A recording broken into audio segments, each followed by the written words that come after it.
My name is Maya Chin, and I learned early that sometimes the best way to protect yourself is to let people underestimate you.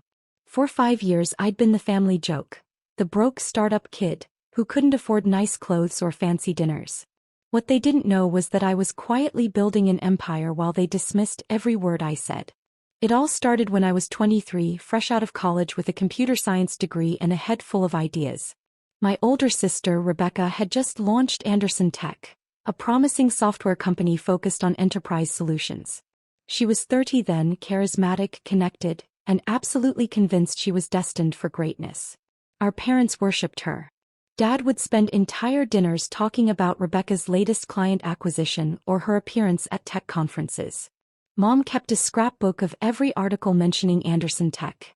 Meanwhile, I was working 16-hour days in a cramped apartment, building what would eventually become Cascade AI, a machine learning platform that would revolutionize data analytics for mid-sized businesses. "Maya's still doing her little hobby," Mom would say, her voice dripping with concern that barely masked disappointment. "When are you going to get a real job, honey?" I'd just smile and change the subject. Let them think what they wanted. The truth was more complicated. 6 months after graduation, I'd developed a prototype that caught the attention of Sterling Ventures, one of Silicon Valley's most selective investment firms. They'd offered me a Series A round of $12 million. I took it. By 24, Cascade AI was generating $7 million in annual revenue. By 25, we'd hit profitability, something only 8% of startups ever achieve. But I kept it quiet. I drove a 10-year-old Honda. I lived in a modest apartment. I wore the same 5 outfits on rotation. My family saw what they expected to see, a struggling entrepreneur too proud to admit failure. What they didn't see was the investment portfolio I was building on the side. In 2020, Rebecca came to me desperate. Anderson Tech was running out of runway. She'd burned through her initial funding faster than expected, and investors were getting cold feet. The company was 90 days from shutting down. "Maya, I know we haven't always. I know I've been hard on you," she said over coffee, her hands shaking slightly. "But I need help. I need capital and I need it fast." I could have said no. I could have reminded her of every dismissive comment, every eye roll, every time she'd introduced me to her colleagues as my sister who's trying the startup thing. Instead, I saw an opportunity. "How much do you need?" I asked. $4.2 million would get us through the next 18 months and fund the product expansion we've been planning. I nodded slowly, pretending to consider it. In reality, I'd already made the decision. "I know some people. Let me make some calls." What I actually did was create an investment vehicle called Meridian Capital Group. It was a legitimate LLC with proper legal structure, but the beneficial owner was hidden behind several layers of corporate protection. I routed the investment through Sterling Ventures. They were happy to serve as the nominal investor in exchange for a small fee and the opportunity to potentially participate in future rounds. 2 weeks later, Rebecca got her $4.2 million from Meridian Capital Group, represented by Sterling Ventures. She never knew I was behind it. The terms were fair but structured to give Meridian, which meant me, significant control. 28% equity with weighted voting rights that effectively gave me veto power over major decisions. "They're angel investors who prefer to stay anonymous," the Sterling partner told her during the signing. "Very common in the industry. They like your vision and want to see Anderson Tech succeed." Rebecca was ecstatic. She called me that night, breathless with excitement. "Maya, you won't believe it. We got the funding. We're saved." "That's amazing, Beck," I said, genuinely happy for her despite everything. I knew someone would see the potential. "Yeah, well, they obviously know more about real business than some people," she said, her tone shifting. "Not everyone can just throw together an app and hope for the best." I let it slide. I always did.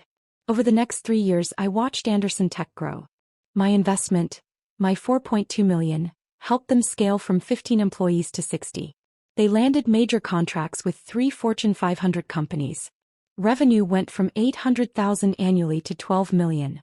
Rebecca's face appeared in TechCrunch, Forbes, and Business Insider. She became the darling of the Midwest tech scene. And at every family gathering, she made sure everyone knew about her success.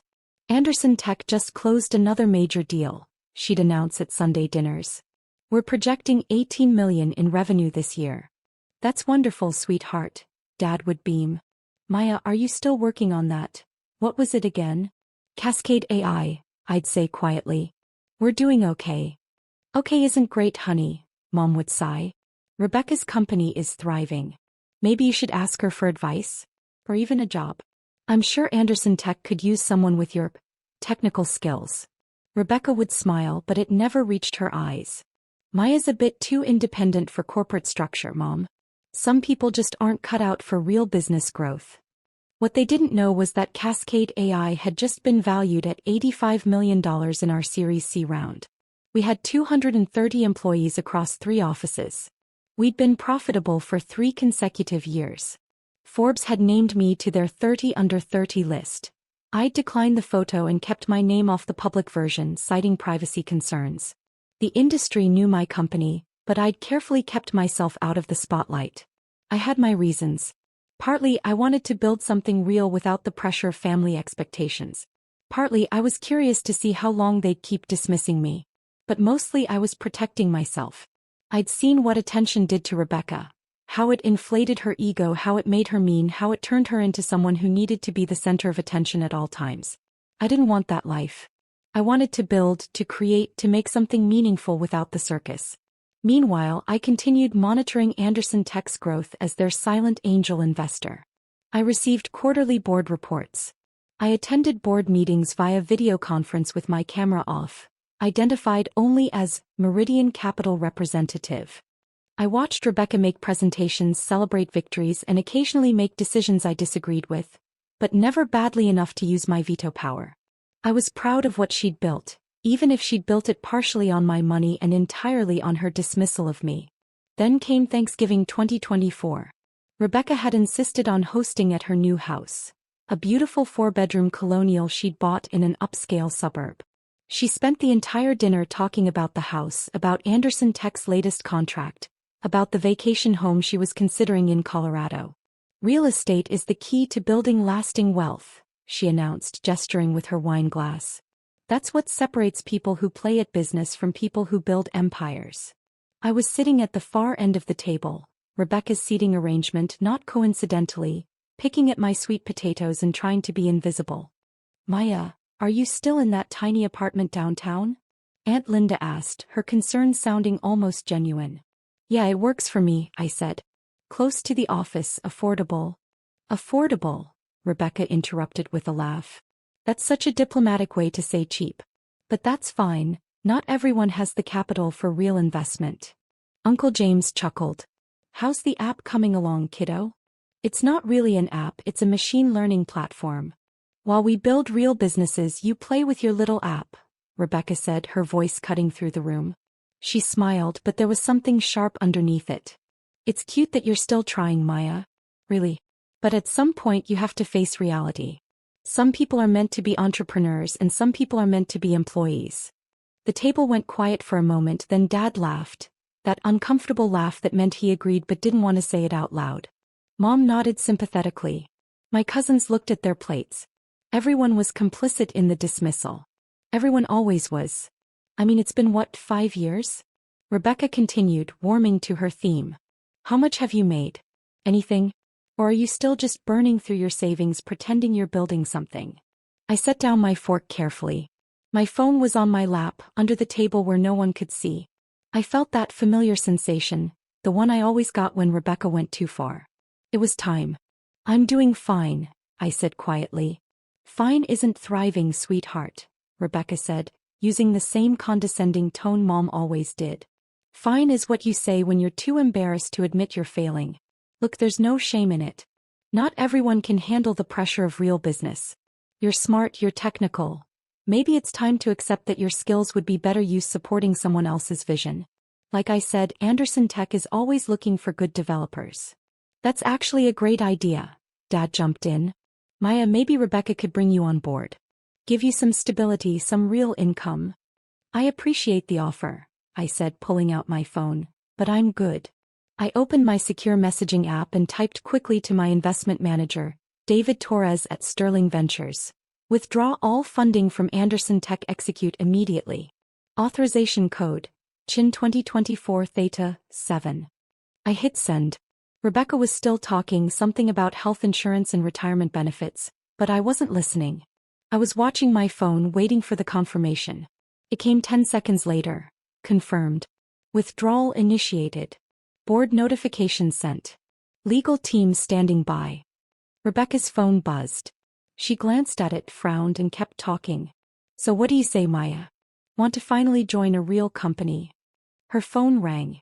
She looked annoyed, checked the screen, and her face changed. It's Gregory, she said, referring to her CEO. I should. Take it, Mom encouraged. Business always comes first. Rebecca answered, her confident smile still in place. Hey Gregory, can this wait? I'm at thanks. She stopped. Her smile faltered. What? Slow down, what are you talking about? The table fell silent, everyone watching Rebecca's face cycle through confusion, concern, and then something close to panic. That's impossible, she said, standing up from the table. Meridian wouldn't. They've been with us for 4 years. They're our biggest. She listened, her face going pale. What do you mean withdrawing? All of it? They can't just. She looked at her phone like it had betrayed her. Gregory, I need to call you back. She hung up and immediately started dialing someone else, her hands shaking. Sweetheart, what's wrong? Dad asked, concerned. It's nothing, Rebecca said, but her voice was tight. Just, there's a situation at work. I need to make some calls. Her next call went to someone else on the board. I could hear her voice rising even though she'd stepped into the kitchen. David, it's Rebecca Anderson. What the hell is going on? I just got a call that Meridian is withdrawing their entire investment. That's $4.2 million. They can't just. I could hear David Torres's calm voice through the phone, too quiet to make out words but clear in tone. Professional, final, non-negotiable. Legal grounds. Rebecca's voice cracked. What legal grounds? We have a contract. They're an angel investor, they're supposed to. She listened and I watched her face crumble. Their investment agreement allows withdrawal with 30 days notice for any reason? That can't be. I need to see the original documents. I need. She stopped talking. Listen. Then very quietly said, who is Meridian Capital Group? Who's actually behind it? I knew what David was telling her. That information was confidential, protected by multiple layers of legal structure, and not available for disclosure. Rebecca came back to the table, her face ashen. She looked at everyone, her perfect Thanksgiving dinner falling apart in real time. I need to go, she said. There's a crisis at the company. I have to. What kind of crisis?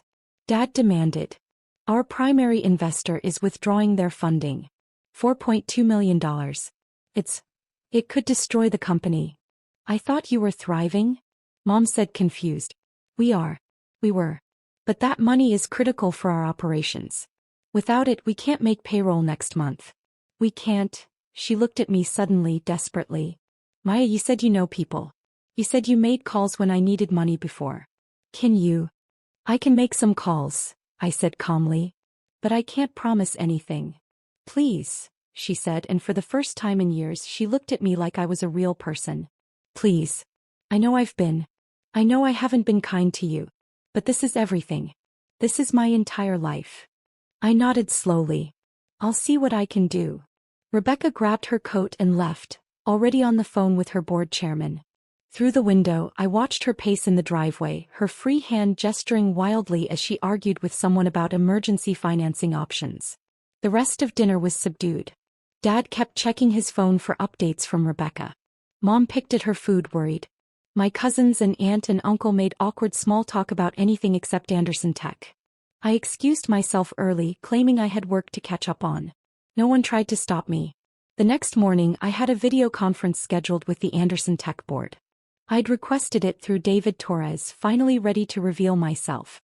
I dressed carefully, not in my usual casual startup wear, but in a crisp white button-down and blazer.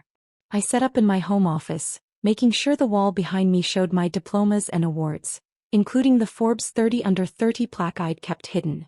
The board assembled on screen, Rebecca looking exhausted and desperate, Gregory Wu, her COO, Sarah Martinez, the CFO, and 3 other board members including the chairman Walter Prescott. Thank you all for making time on short notice. David Torres began from his office at Sterling Ventures. I've arranged this call to introduce you to the beneficial owner of Meridian Capital Group, who has some things to discuss regarding yesterday's withdrawal notice. Rebecca leaned forward. Please, we need to understand what happened. We've been excellent partners. Our metrics are strong. If there's something we did wrong, let me turn it over to Meridian's principal, David said smoothly. I turned on my camera. The reaction was immediate. Rebecca's mouth fell open. Gregory looked confused. Sarah's eyes went wide with recognition. She was sharp enough to immediately understand what was happening. Hello everyone, I said calmly. My name is Maya Chin and I'm the founder and sole principal of Meridian Capital Group. I'm also the founder and CEO of Cascade AI. And as of 4 years ago, I've been Anderson Tech's primary angel investor. That's not possible, Rebecca whispered. You can't, you're just. Just what? I asked not unkindly. Just a broke startup kid playing with a little app? Walter Prescott recovered first. Miss Chin, we weren't aware of your involvement. The investment came through Sterling Ventures. As my representative, yes. I preferred to remain anonymous. It's not uncommon in angel investing. Why are you withdrawing? Rebecca asked, her voice small. I pulled up a document on my screen and shared it with the call. This is the original investment agreement. Section 4.3 grants Meridian the right to withdraw funding with 30 days notice for any reason or no reason at all. You signed this, Rebecca. Your lawyers reviewed it. But why now? She demanded, some of her old fire returning. We're doing better than ever. We just landed the Branson Industries contract. I know. I read all your board reports. I've been on every board call for 4 years, camera off, identified as the Meridian representative. I paused. I've watched you build something genuinely impressive. You're a talented entrepreneur, Rebecca. You have vision and drive. Then why? Because last night you offered me a job as a developer at your company. A company that exists in large part because I gave you $4.2 million when no one else would. The silence on the call was absolute. You've spent 4 years dismissing me, I continued, keeping my voice even. At every family gathering, every holiday, every Sunday dinner, you made sure everyone knew I was failing while you were thriving. You offered me charity employment at a company I own 28% of. Gregory was frantically typing on his laptop, clearly pulling up the cap table. Holy shit, he muttered. She's right. Meridian owns 28% with weighted voting rights. Sarah was already doing calculations. If Meridian withdraws, we have approximately 45 days of operating capital. We'd need to secure replacement funding or you'd have to shut down, I finished. I know. That's what happens when your primary angel investor decides they're done. You can't do this, Rebecca said, but there was no conviction in her voice. You can't just destroy my company because I hurt your feelings. I'm not destroying anything. I'm exercising my contractual rights as an investor. You built this company, Rebecca. But you built it with my money and you built it while treating me like I was nothing. Walter cleared his throat. Miss Chin, what would it take for you to reconsider? I'd been thinking about this for 16 hours. I want a full board seat. Not as Meridian Capital. As Maya Chin. I want my name on the documents, my face at the meetings. I want public acknowledgement that I've been your primary investor since 2020. Done, Walter said immediately. I'm not finished. I also want Rebecca to issue a public statement, on Anderson Tech's website and social media, acknowledging me as a founding investor and apologizing for misrepresenting our relationship. Rebecca's face flushed red. You want me to humiliate myself? I want you to tell the truth, I corrected. I'm not asking you to lie or exaggerate, just to publicly acknowledge that your broke startup kid sister saved your company and has been supporting it for 4 years. And if I refuse? I shrugged. Then I withdraw my investment as planned. You have 30 days to find $4.2 million from other sources. Given your current burn rate and the tight funding environment, I'd say your chances are about 15%. Maybe 20 if you're lucky. Rebecca looked at Walter, at Gregory, at Sarah. All the people who depended on Anderson Tech surviving. Then she looked back at me. You've changed, she said quietly. No, I replied. You just never actually looked at me before. Walter stepped in. Miss Chin, your terms are acceptable. We'll draw up the revised board documentation immediately. Rebecca will issue the statement by end of business Monday. In exchange, you'll reinstate your investment. Not exactly, I said and watched Rebecca's face fall again. I'll reinstate $3 million. The other $1.2 million will be converted to a formal loan with market rate interest. Anderson Tech will pay me back over the next 3 years. That's, Rebecca started. Fair, I interrupted. It's actually generous. You get to keep your company. I get to stop being invisible. And you learn that dismissing people has consequences. Sarah was already nodding, running numbers. The loan structure is workable. It'll affect our cash flow but won't cripple us. Then we have a deal, Walter said. Ms. Chen, welcome to the Anderson Tech board. Officially this time. The statement went up on Anderson Tech's website Monday afternoon. Rebecca had fought over every word, but the final version was clear. Anderson Tech is pleased to formally acknowledge Maya Chen, founder and CEO of Cascade AI, as our primary angel investor since 2020. Ms. Chen's $4.2 million investment was critical to our early growth and continued success. We regret any prior mischaracterizations of her role and are honored to have her join our board officially. Rebecca Anderson, CEO. Within an hour it was picked up by TechCrunch. By evening it was trending in tech circles on social media. People were impressed not just by the investment, which was substantial for an angel round, but by the fact that I'd done it anonymously while building my own company.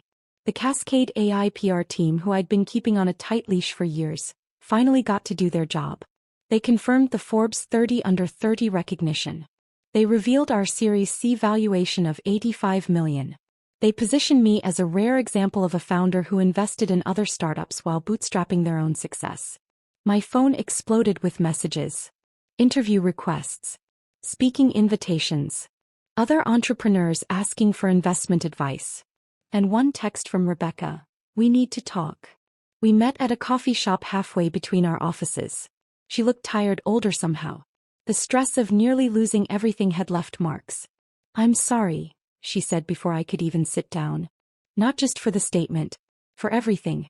For 5 years of treating you like you were nothing. I sat down, ordered a coffee. Waited. I was jealous, she admitted. You were always smarter than me. Everyone knew it. I got the social skills, the charisma, the ability to work a room. You got the raw intelligence.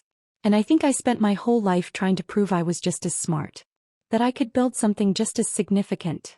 You did build something significant, I said honestly. Anderson Tech is impressive. You should be proud.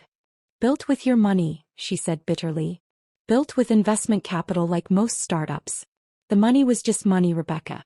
It was how you treated me that mattered. She nodded, tears forming. Why didn't you tell me? Why didn't you just say, I'm the investor from the beginning? Would you have taken the money if you knew? She was quiet for a long moment. No, she finally admitted. No, I wouldn't have. I would have rather let the company die than accept money from my broke startup kid sister. That's why I didn't tell you. You were testing me. All these years, you were testing whether I'd eventually see you as a real person. Partly. Also protecting you. If you'd known I was Meridian, you might have made different decisions. Worse decisions. Trying to prove something to me instead of just building the best company you could. Rebecca wiped her eyes. What happens now? Now you run your company. I sit on the board. We work together professionally. And maybe, eventually, we figure out how to be sisters again. Do you think that's possible? I considered it. 5 years of dismissal. 5 years of casual cruelty. But also 5 years of watching her build something real, of seeing her face when she talked about her team, of understanding that she wasn't malicious, just insecure and defensive. I think it's possible, I said. But it's going to take work. Real work. Starting with you accepting that I'm not your broke little sister anymore. I never was. No, she agreed. You never were. That Sunday dinner was different. Mom and Dad had read the articles. Aunt Linda had sent me 3 congratulatory texts. My cousins were suddenly very interested in learning about machine learning. Rebecca arrived with her husband, and for the first time in years she didn't monopolize the conversation. When Dad asked about Anderson Tech, she gave a brief update and then said, but Maya's got some exciting news about Cascade AI. They just closed a major partnership with Branson Industries. Everyone turned to me. I could see the recalculation happening in their faces. The reframing of every interaction we'd had, every dismissal, every casual cruelty. It's a good partnership, I said simply. We're excited about it. Maya, Mom started, her voice uncertain. We had no idea you were doing so well. Why didn't you say something? I tried, I said quietly. You just weren't listening. The table went silent. It wasn't comfortable, but it was honest. Well, Dad said finally, clearing his throat, we're listening now. Rebecca looked at me across the table. There was something different in her eyes. Respect, maybe, or the beginning of it. We all are, she said. It wasn't an apology. It wasn't redemption. But it was a start. Later, after dinner, Rebecca found me alone in the kitchen. The loan payments start next quarter, she said. $300,000 every 6 months for 3 years. I know. Sarah sent me the schedule. We'll make every payment on time. I promise. I know you will. She hesitated, then asked, did you really build Cascade AI to $85 million while investing in my company and living in that tiny apartment? Yeah. How? I smiled. Turns out when people underestimate you, they leave you alone to work. No pressure. No expectations. Just you and the code and the vision. It's actually pretty liberating. I made that possible, she said, not quite joking. By being terrible to you. You made it necessary, I corrected. There's a difference. She nodded slowly. For what it's worth, I am proud of you. Really proud. I was just too insecure to say it before. I know. And for what it's worth, Cascade AI is genuinely impressive. Better than Anderson Tech, honestly. Different, I said. Not better. Different markets, different challenges. You built something real, Rebecca. I just got tired of you pretending I hadn't. She laughed, but there were tears in it. I'm going to do better. As a sister, as a person. I promise. I'm going to hold you to that. I know. You hold everyone to high standards. It's one of the things that makes you a good investor. We stood there in the kitchen, two sisters who'd spent years misunderstanding each other, finally starting to figure it out. You want to know the irony? I said. What? I was never trying to compete with you. I never wanted to prove I was better or smarter. I just wanted to build something meaningful. And I wanted you to see me. I see you now, she said. Finally. It was enough. Not perfect, not healed, but enough to build on. 6 months later, Anderson Tech made its first loan payment to Meridian Capital Group. $300,000 on time and in full. Rebecca sent it with a note, first of 6. Thank you for believing in me when I didn't believe in you. Cascade AI raised a Series D at a $400 million valuation. I finally moved out of the tiny apartment into a modest house with a nice home office. I bought a car that was only 8 years old instead of 10. And I accepted an interview with Forbes, camera on, name public, ready to tell my story. The article ran with the headline, The Silent Investor, How Maya Chin Built an $85 million company while secretly funding her sister's startup. Rebecca texted me when it published, You could have destroyed me. Instead you saved me and taught me something. I'm grateful for both. See you at Sunday dinner. I texted back, see you there. Sometimes the best revenge isn't revenge at all. Sometimes it's just finally being seen for who you actually are, and watching the people who dismissed you realize what they almost lost. My name is Maya Chin. I'm the founder and CEO of Cascade AI, valued at $400 million. I'm a board member at Anderson Tech. I'm a Forbes 30 Under 30 honoree. And I'm no longer anyone's broke startup kid. I never was.